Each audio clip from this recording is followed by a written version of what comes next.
నాయకత్వం.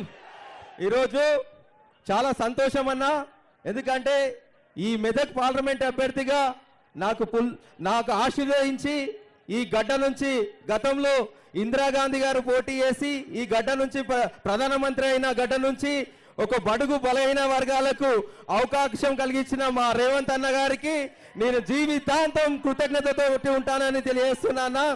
అదేవిధంగా నాకు మా అక్క కొండా సురేఖ గారికి, అదేవిధంగా సిద్దిపేట ఇన్ఛార్జి పూజల హరికృష్ణ గారికి, కోదండరామ్ సార్ గారికి, అద్దంకి దయాకర్ అన్న గారికి, రోహిత్ గారికి, మెదక్ ఎమ్మెల్యే రోహిత్ గారికి, మైనంపల్లి హనుమంతన్న గారికి, నిర్మలా జగ్గారెడ్డి గారికి, రాజిరెడ్డి గారికి, మదన్ రెడ్డి గారికి, ఎలక్షన్ రెడ్డి గారికి, డిసిసి ప్రెసిడెంట్ అంజనేయులు గౌడ్ గారికి, ప్రతి ఒక్కరికి కాంగ్రెస్ పార్టీ కార్యకర్తలు, ఎన్ఎస్యు, యూత్ కాంగ్రెస్, మహిళా కాంగ్రెస్, అన్ని కాంగ్రెస్ కార్యకర్తలకు అందరికీ కూడా పేరు పేరున పాదాభివందనాలు.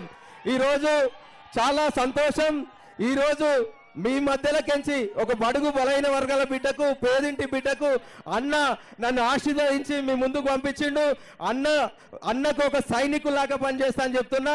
రేపు గెలిచిన తర్వాత కూడా ఈ ప్రాంతంలో ప్రతి సెగ్మెంట్లో కూడా అందరికీ అందుబాటులో ఉండి యువతతోటి, ముఖ్యంగా యువత, ఈ ప్రాంతంలో ఉన్న ప్రతి ఒక్క యువతకు నెలకు ఒక రోజు ప్రతి సెగ్మెంట్లో ఉండి మీ సమస్యలే మా సమస్యలని పరిష్కరించేలాగా పనిచేస్తానని చెప్తున్నా. అందరి నాయకులను కలుపుకొని పోయి ఉంటా. రాష్ట్రం నుంచి వచ్చే మా ప్రభుత్వం ప్రజాప్రభుత్వం, ప్రజాపాలన, మా నాన్న. ఎందుకంటే మీరు చూస్తుంటాం, ఇప్పుడు వస్తుంటే కూడా అన్న అంటే నేనున్నా అని పలికే అన్న రేవంత్ అన్న ఆధ్వర్యంలో ఈ ప్రాంతాన్ని అభివృద్ధి చేసే బాధ్యత మేము తీసుకుంటాం. అదేవిధంగా కేంద్ర నిధులు, రాష్ట్ర నిధులు తీసుకొచ్చి మీ అందరినీ అభివృద్ధి బాటలు తీసుకొస్తామని తెలియజేస్తున్నా. ఎందుకంటే ఈరోజు బీఆర్ఎస్ క్యాండిడేట్ ఉన్నాడు, వెంకటరామరెడ్డి ఉన్నాడు. ఆయన ఎవరికైనా అందుబాటులో ఉంటాడా? కానీ నీలం మధు ఎప్పుడు పేదల ప్రజల్లో ఉంటాడో, ఎప్పుడు అందుబాటులో ఉంటాడో, మిమ్మల్ని కలుపుకోయే వ్యక్తిలాగా ఉంటాడని తెలియజేస్తున్నా. జై కాంగ్రెస్, జై కాంగ్రెస్. రేవంత్ అన్న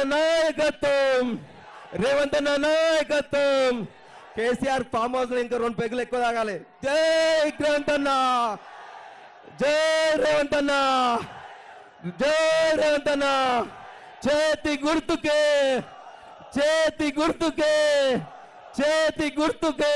థ్యాంక్ యూ.